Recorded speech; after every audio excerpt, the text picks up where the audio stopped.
Ndagusuhuje. Ushobora kuba utari uzi ko ibiganza byawe bifitemo ubushobozi bwo kuba byakoroshya ubwonko bwawe mu bitekerezo, ndetse bikaba byaturisha umutima wawe, bikagabanya umuvuduko w'amaraso, ndetse bikanaringaniza ikigero cy'isukari iri mu mubiri wawe. Ubu ni uburyo bwiza bwa yoga ibisanzwe, cyangwa se abenshi bazi nka mudra. Ese mudra ikora ite? Ese yoroshya imitekerereze ite? Iturisha umutima gute? Webana natwe buri munsi. Yewe ndi nyawe Brooklyn, iyi ni Desk TV. Ndagushimiye ko uri kumwe natwe. Kurikira wirebere, unasobanukirwe neza uburyo wajya wifata uri kuganira n'abandi. Bahaye ikaze. Uburyo bwa mbere rero tugiye kureba ni ubu ngubu, aho intoki twita nka mukubita rukoza zifatanye, ndetse na nyangufi muri zo zifatanye, aho uburyo babwita utaraboti cyangwa se awakening mudra. Ubu ni uburyo bwifitemo imbaraga zo kuba zazamura imibereho y'ubwonko bwawe ndetse n'imitekerereze yaho. Muri make ukagira imitekerereze myiza kandi ikuze yagutse. Ikindi bifasha umubiri ni ukuba wabasha guhangana n'ubwoba, bigaturisha umubiri wawe wose, ndetse bikaba byakugarurira imbaraga mu gihe uri gukora ibikorwa bye cyangwa ugana n'abandi.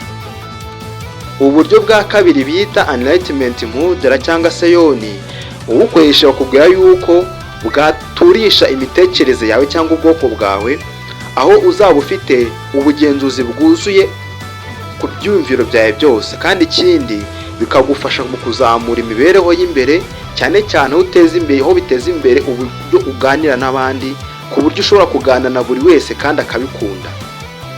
Ibi ngibi ni byiza kurushaho, kuko ubu buryo ni bwiza kurusha ubwa mbere twabonye, kuko nibwo bw'ingenzi kurushaho ko bugira icyo bumarira roho yawe cyangwa ubwonko bwawe.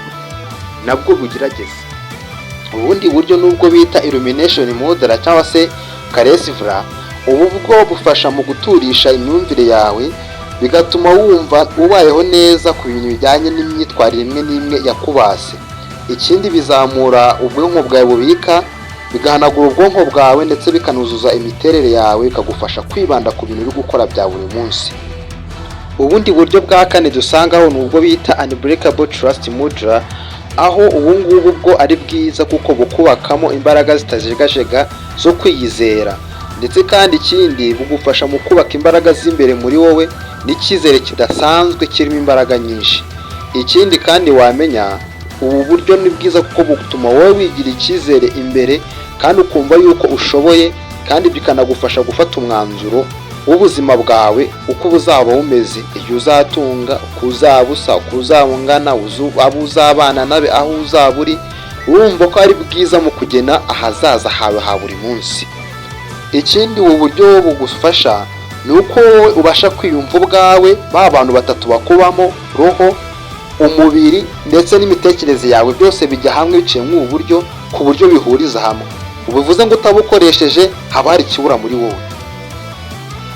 Uburyo bwa nyuma nabwo bwa gatanu ni ubwo bita kari mudra.